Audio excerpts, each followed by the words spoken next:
નમસ્કાર મિત્રો, હું ભૂપેન્દ્રસિંહ રાવલ અને રાહુલજીની રેશનલ સભા રાહુલજી વાચમાં ફરી એકવાર સૌનું સ્વાગત છે. મિત્રો, ભારતમાં હવે શું થઈ ગયું છે કે ન્યાય માંગવા તમે જાઓ તો તમને જે આરોપી બનાવી દેવામાં આવે. તમે વિક્ટીમ હો પણ જો તમે ન્યાય માગવા જાઓ તો તમને જ આરોપી બનાવી દેવામાં આવે, એવી પરિસ્થિતિ ઊભી થઈ ગઈ છે. તો વડોદરાનો હરણીકાંડ વિશે તમે બધા જાણો જ છો. બહુ વાર એ થઈ ગયો છે, ફેમસ થઈ ગયો છે હરણીકાંડ, કે એમાં લગભગ 14 બાળકો ને 2 શિક્ષિકાઓ ડૂબીને મરી ગઈ હતી ને બેદરકારી બધાની હતી ને વડોદરા નગરપાલિકાના જે પણ જે તે અધિકારીઓ હોય એમની પણ બેદરકારી, સ્કૂલવાળાની બેદરકારી, નાવડીવાળાની બેદરકારી અને હાંકનારની બધાની બેદરકારી. એ બોટમાં જે પેલા લાઈફ ગાર્ડ હોય એ પણ ખરાબ હતા. એટલે ટૂંકમાં નાના નાના 14 બાળકો મૃત્યુ પામ્યા અને 2 શિક્ષિકાઓ મૃત્યુ પામી. હવે એના માટે તમે એ બાળકો જે મૃત્યુ પામ્યા તેમના મા બાપ તો દુઃખી જ હોય ને. નાના નાના બાળકો મરણ પામ્યા હોય એટલે દુઃખી હોય. તો એ લોકો બિચારા ન્યાયની આશા તો રાખે ને, એટલે વિક્ટીમ છે એ લોકો. પણ હવે સરકાર એમના આરોપીની હોય એ રીતનું વર્તન કરવા માંડી છે. અને હરણીકાંડ વિશે હું પહેલાં બોલી ચૂક્યો છું, પણ ફરી કહું તો વચમાં એક વિડીયો જોયો આપણે નવજીવન ચેનલના પ્રશાંત દયાળ જે છે પત્રકાર, એમનો મેં વિડીયો જોયો. એ ઇન્ટરવ્યૂ લેતા હતા અને ઇન્ટરવ્યૂ જોઈને આ જે મૃત્યુ પામેલા જે બાળકો હતા એમના મા બાપના ઇન્ટરવ્યૂ લેતા હતા બરોડા જઈને. અને એ જોઈને મને આંખો થોડી ભરાઈ પણ ગઈ કે આ કેવું, આ સરકારનું વલણ આ કેવું. આમાં પહેલાં મેં એ વિશે થોડું કહી ચૂક્યો હતો, કારણ કે જ્યારે ગુજરાતના નકલી મક્કમ અને નકલી મૃદુ મુખ્યમંત્રી બરોડામાં કંઈક પ્રોગ્રામમાં આવ્યા હતા, ત્યારે આ 2 બાળકો, 2 માતાઓ, એ બાળકોની 2 માતાઓ, બધી 14માંથી બધા તો આવ્યા નહોતા, પણ 2 માતાઓ આવીને ચાલુ સભામાં બોલે કે અમને ન્યાય મળતો નથી, કારણ કે ભટકીને થાક્યા. ન્યાય એટલે એમને જે બેજવાબદાર આ ઘટનામાં જે જવાબદાર હતા એવા 2 જવાબદાર અધિકારીઓ હોય એમના થોડીક સજા બજા થાય એવું ઈચ્છતા હોય, સ્વાભાવિક છે. તો તરત જ નકલી મક્કમ ને નકલી મૃદુ મુખ્યમંત્રીનું જે અસલી ચહેરો બહાર આવે, અનાવૃત થઈ ગયો અને બૂમો પાડવા માંડ્યા કે તમે એજન્ડાથી આવ્યા છો ને આમ ને તેમ ને. પછી તો એમના પોલીસ ચૂપ કરી દીધા અને પોલીસ એમને લઈ ગઈ ને 4 કલાક એમનું ઇન્ટરોગેશન થયું, જાણે આતંકવાદીઓ હોય, ગુનેગાર હોય, અને પછી છોડ્યા. એ તો તમે બધા જાણે, મેં પણ વિડીયોમાં કહ્યું હતું. પણ પછી વાત એ આવે છે કે આ લોકો આરોપી હોય એવું વર્તન કરવામાં આવી રહ્યું છે. ને એ નવજીવન ચેનલના પ્રશાંત દયાળનો વિડીયો જોયા પછી મને બહુ આશ્ચર્ય એ વાતનું થયું કે હવે આ લોકો એકવાર ન્યાયની માગણી કરી કે ભાઈ એ જવાબદારોને સજા થાય, તો હવે એમના ઘેર પોલીસ બેસી રહેતી હોય છે. ક્યારે માનો કે ફરી કોઈક મુખ્યમંત્રી આવે કોઈ પ્રોગ્રામમાં, તો અગાઉથી પોલીસ એમના ઘેર જઈને બેસે છે. આ બાળકો જે મરી ગયા છે, મૃત પામ્યા છે, એમના પેરેન્ટ્સ છે, મા બાપ છે, એમના ઘેર થોડાક હિન્દુ છે, થોડાક મુસ્લિમ છે, તો એમના ઘરે જઈને પોલીસ બેસે છે અને એમને નોકરી નથી જવા દેતી. વિચાર તો કરો, આ સરકારનું કેટલું નિષ્ઠુર વલણ કહેવાય. અને મૃદુ કહેવાય, શું કહેવાય આને? તો હવે તો એ લોકો તો બિચારા ગરીબ લોકો છે, એ લોકો એવા કોઈ ગુનેગાર નથી, એ લોકો કંઈ તમારા પર હુમલો કરવાના નથી, એવા બહુ મોટા માણસો નથી, બિચારા ગરીબ લોકો છે. તો એ લોકોને બીવડાવવામાં આવે છે. પોલીસ એમના ઘેર જઈને બેસે છે અને એમને જુદી જુદી રીતે પૂછપરછ કરીને ધમકાવવામાં આવે છે. વિચાર કરો, ગરીબ લોકો છે ને એમના બાળકો મરી ગયા છે. સરકારની જવાબદારી, બે જવાબદારી એટલે સરકારની જવાબદારી હતી, બધું સાચવવાની ગૃહમંત્રીની જવાબદારી હતી. તો એમને નોકરી જવું હોય તો નથી જવા દેતા. વચમાં તિરંગા યાત્રા નીકળી હતી કે ભાઈ આપણે જે સર્જિકલ સ્ટ્રાઇકે બહુ સારું કર્યું, ઇટ્સ ઓકે, ગુડ, સારું કર્યું, 9 આતંકવાદીઓના સ્થળ તોડી પાડ્યા, તો આપણે બધાએ બિરદાયું જ છે. તો એના ખુશાલીમાં આલો તિરંગા યાત્રા કાઢી હતી. તો તિરંગા યાત્રામાં તો ઉપરથી એ લોકોએ ભાગ લીધો હોત, સારી રીતે એમને બોલાયા હોત તો. પણ તિરંગા યાત્રામાં હવે એ લોકો ક્યાં, બિચારા, એમની હેસિયત શું હતી કશું કરવાની. તો તિરંગા યાત્રા નીકળી એ દિવસે એ લોકોના ઘેર પોલીસ બેસી ગઈ હતી કે એ લોકો બહાર ના નીકળે. વિચાર તો કરો, આટલી હદે સરકાર અને પોલીસ નિષ્ઠુરતા દાખવે, એ તો આ તો માનવતા ના કહેવાય. એમના બાળકો મરી ગયા છે તો બિચારા એ તો વિક્ટીમ છે, એમના આરોપી બનાવી દીધા છે. વિચાર કરો. હવે આ જોઈને આપણને દુઃખ થાય. ઘણા મા બાપ તો બોલી નતા શકતા. પ્રશાંતભાઈ પોતે ઢીલા થઈ ગયા હતા, એ બોલતા હતા, પણ મૂળ તો પત્રકારનો જીવ છે એટલે ગમે તેવી પરિસ્થિતિમાં કડક રહેતો હોય છે. પણ મેં જોયું હતું કે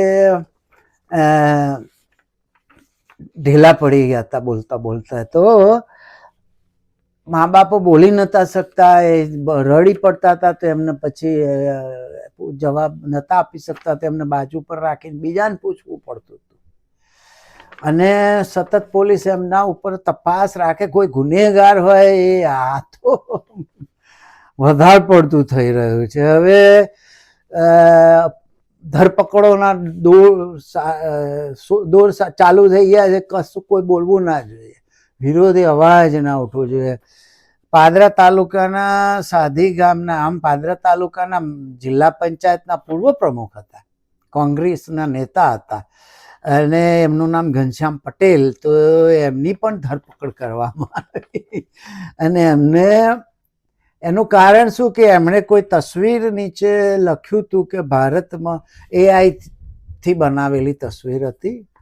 એમાં લખ્યું હતું કે ભારતમાં સાચા અર્થમાં પ્રજા જોવા માંગે છે આ માણસને, આ ટાઈપનું કંઈક કોઈ તસવીર નીચે લખેલું. એમાં કોની તસવીર હશે, આઈ ડોન્ટ નો, તમે સમજી ગયા હશો. પણ એટલું એ તમે કઈ પૂછી ના શકો કોઈને, આટલું તો સામાન્ય, આમાં કઈ ઉશ્કેરણી જનક તો હતું ને.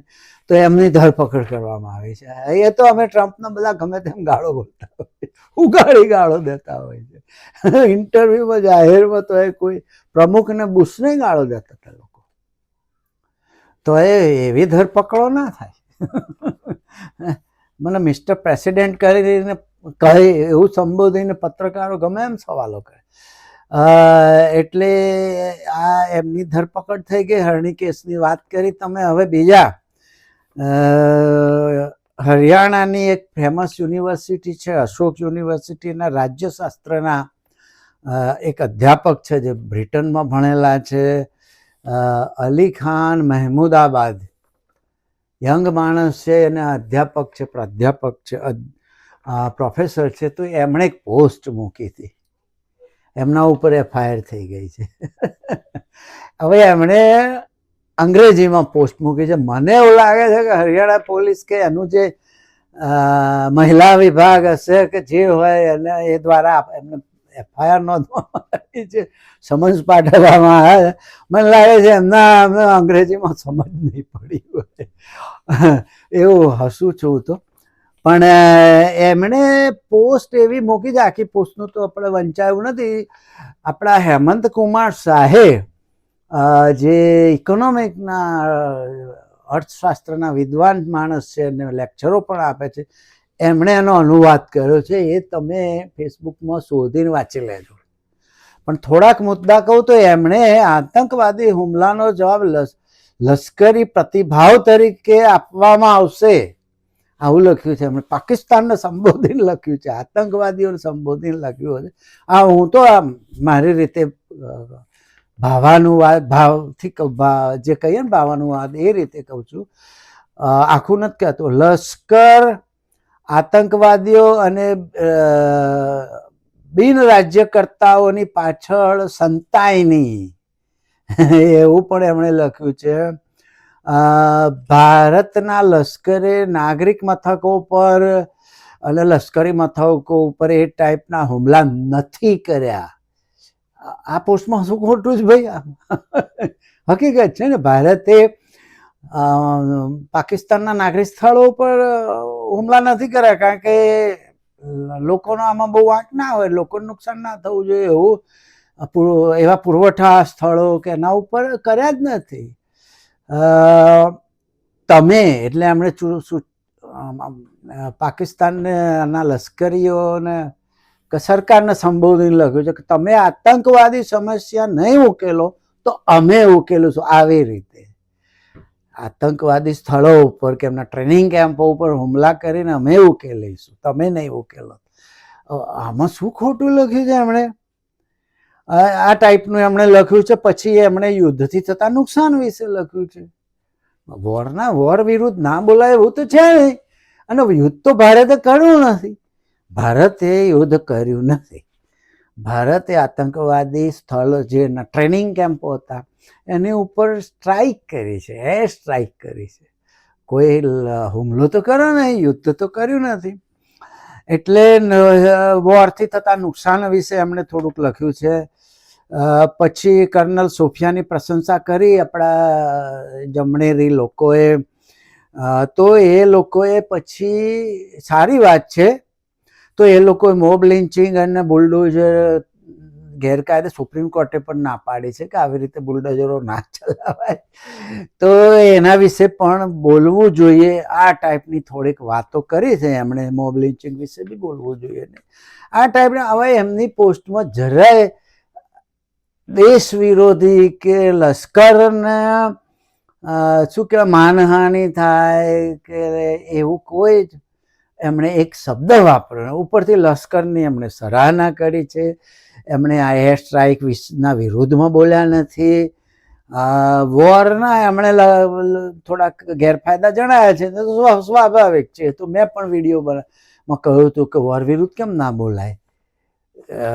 એમાં તમને ભારતના કઈ રીતે કંઈ નુકસાન થતું ના હોય તો બોલી શકાય. એમાં ભાઈ પ્રજાને નુકસાન થાય, આર્થિક રીતે નુકસાન થાય, બીજી ત્રીજી રીતે નુકસાન થાય, એવી ચર્ચા તો કરી જ શકાય ને. તો એ રીતે એમણે ચર્ચા કરી. ને બીજું એમણે આખી પોસ્ટને નીચે જય હિન્દ અને રાષ્ટ્રધ્વજ, જય હિન્દ લખીને રાષ્ટ્રધ્વજ મૂકીને પોસ્ટ મૂકી છે. છતાં એમની ઉપર FIR કરવામાં આવી છે. એક તો પાછું નામ નડે ને, અલી ખાન મહેમુદાબાદ. મિત્રો આ કંઈ સમજાય એવું રહ્યું નથી. ઘણા બધાની ધરપકડો થઈ ગઈ છે. લગભગ 15 માણસો ઉપર FIR થઈ છે.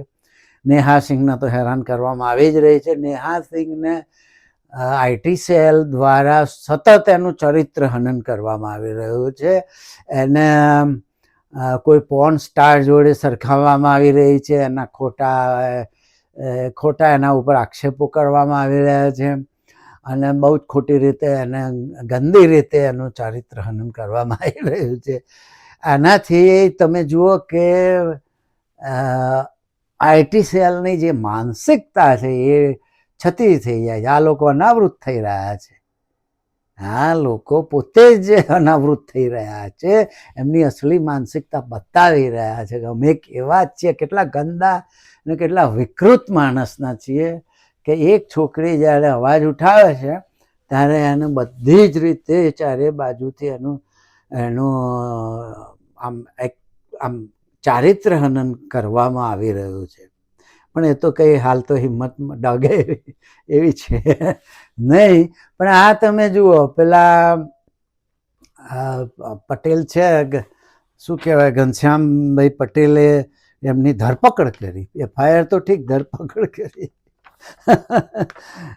એમણે ખાલી આને ભારતમાં પ્રજા સાચા અર્થમાં જોવા માંગે છે એટલું જ લખ્યું. એટલે અત્યારે એ બહુ જ આમ લોકશાહી માટે આ ખોટું થઈ રહ્યું છે. શું કહેવાય કે પ્રછન્ન સરમુખત્યારશાહી તો હું તો વર્ષોથી કહું છું, 2014થી કહું છું કે પ્રછન્ન સરમુખત્યારશાહી ચાલી રહી છે. એટલે તમે લોકોની સ્વતંત્રતા છે, અભિવ્યક્તિની સ્વતંત્રતા જે બંધારણમાં મળેલી છે એના ઉપર ઘા થઈ રહ્યો છે. એટલે બધાએ બોલવું તો પડશે. અને વચમાં તમને કહી દઉં કે આ હેમંત કુમાર શાહ છે, મેને ગાંધી કો ક્યું મારા એ ટાઈપનું એક જે નિવેદન હતા ગોડસેના, તો એ વિશે એ અશોક પાંડે એક પુસ્તક લખ્યું છે, હિન્દીમાં હશે કે અંગ્રેજીમાં મને ખબર નથી, પણ એમણે આને ગાંધીજીને કેમ માર્યા, એના શું શું કારણો હતા એ વિશે અશોક પાંડે બહુ વિસ્તારથી એક બુક લખી છે. અને એ બુકનું આઈ થિંક હેમંત કુમાર શાહે ભાષાંતર કર્યું છે. તો એના વિશે હેમંત કુમાર શાહ પ્રવચનો ગોઠવતા હતા ને એમાં વાચિકમ એટલે એ બુકના થોડાક પ્રકરણો વાંચતા હતા અને વાંચીને લોકોને જણાવતા હતા કે જે આઈટી સેલ જે ખોટા જૂઠાણા ચલાવે છે એનો પર્દાફાશ કરતા હતા કે ખરેખર એને ગાંધીને કેમ માર્યા હતા, કે ભાઈ 55 કરોડ માટે આપવાનું કીધા એટલે માર્યા હતા. ના, એ તો 55 કરોડની વાતય નહોતી થઈ. એ પહેલા ગાંધીજીને તો એમના ઉપર તો હુમલા કરવામાં આવતા હતા. 1947માં ગાંધીજીને ઉપર જે એમનું હત્યા કરવામાં આવે 1937માં હુમલો તો થયો. એટલે એ ગોડસે જે કોર્ટમાં કહેતો હતો એ બધી ખોટી વાતો છે. એટલે એ રીતે એને એક પુસ્તક મેં વાંચ્યું નથી, મારે વાંચવું પડશે. પણ હેમંત કુમાર શાહ વાચિકમ એને વાંચતા હતા, થોડાક પ્રકરણ એનો લેક્ચર આપતા હતા. એવા પ્રોગ્રામ અમદાવાદમાં 2-3 વાર થઈ ગયા હતા, બીજે પણ થઈ ગયા હતા. ને એવો એક પ્રોગ્રામ સુરતમાં હતો. તો પોલીસ કમિશનરે એના આયોજકોને પોલીસ મોકલીને ખખડાયા હશે ગમે તે, અને બહુ ધાક ધમકી આપી હશે. એ તો પૂરી દઈશું ને એ બધી છેલ્લી કક્ષાની ધમકીઓ આલી હશે કે ગમે તે. તો એ આખો પ્રોગ્રામ રદ કરવો પડ્યો. એટલે પોલીસે, એમાં તો સરકારનો જ હાથ હોય ને, સરકાર જ આવા બધા તો કામ કરાવતી હોય ને પોલીસ દ્વારા. પોલીસને તમે ઓર્ડર ના કરો તો પોલીસ તો કંઈ ના કરે આવું બધું. પણ પોલીસને આદેશ આપ્યો બંધ કરાવવા આ બધા પ્રોગ્રામ, એટલે પોલીસ બિચારી શું કરે, આજ્ઞાનું પાલન કરે. તો એ પ્રોગ્રામ રદ કરાવવામાં આવ્યો અને એ પ્રોગ્રામ જ કેન્સલ થયો. હવે એ વાચિકમના પ્રોગ્રામ બીજે નહીં થાય કે તમને સાચી વાતની સમજ પડે કે ગાંધીની હત્યા પહેલાં કેમ કરી હતી, એમની પાછળ શું હેતુ હતો. તો આમ તો જુઠાણા તો ફેલાવામાં આવે જ છે. એમાં ઘણા બધાનો હાથ હતો, RSSનો હાથ અંદરખાને હતો એવું કહેવાય છે, પણ સાબિત ના થયું. એટલે પછી સરદારે પ્રતિબંધ મૂકી દીધો હતો. હત્યા થઈને તરત જ સરદારે RSS ઉપર તો પ્રતિબંધ મૂકી દીધો. પણ પછી મને ખ્યાલ ત્યાં સુધી નહેરુએ એવું કહ્યું કે લોકશાહીમાં આવા પ્રતિબંધ ના મુકાય એમ કરીને પછી એ પ્રતિબંધ ઉઠાવવામાં આવ્યો હતો. થોડીક શરતો મૂકવામાં આવી હતી કે તમે રાજકારણમાં આ રીતે ભાગ નહીં લો ને એવું બધું કંઈક શરતો મૂકીને પ્રતિબંધ ઉઠાવ્યો હતો. પણ એ તો બધું ભૂલાઈ જાય. હવે લોકોએ 50 વર્ષ સુધી કે ગમે તે ચોક્કસ મને ખ્યાલ નથી, પણ RSSની મુખ્ય શાખાઓ ઉપર કે પેટા શાખાઓ ઉપર તિરંગો ઝંડો ફરકાવવામાં આવતો નહોતો વર્ષો સુધી. બાકી બધી જ આવી સંસ્થાઓ હોય, સ્વૈચ્છિક સંસ્થાઓ ઉપર તિરંગો ઝંડો ફરકાવતા હોય. 26મીએ ફરકાવે, 15મી ઓગસ્ટ ફરકાવે. આ સંસ્થા ઉપર કદી લગભગ 50 કે એના કરતાં વધારે વર્ષો સુધી કદી તિરંગો ફરકાવ્યો નથી. પછી એમણે શરૂ કર્યું. હવે એ લોકો અત્યારે તિરંગા યાત્રા કાઢે છે. સારી વાત છે, કાઢવી જોઈએ. આપણે એર સ્ટ્રાઇકમાં સફળ થયા એટલે કાઢવી જોઈએ. પણ એ તિરંગા યાત્રા વખતે જ્યારે પેલા વિક્ટીમ છે, મા બાપ જેમના બાળકો મરી ગયા છે ને મા બાપ તમારી જોડે ન્યાય માગે છે અને એમના ઉપર પોલીસ બેસીને ચોકીકરણ ઘરમાંથી બહાર નીકળવા ના દે તો પછી એ તિરંગા યાત્રાનો શું અર્થ? આટલું કહીને મારી વાત પૂરી કરું. આવજો. Bye bye.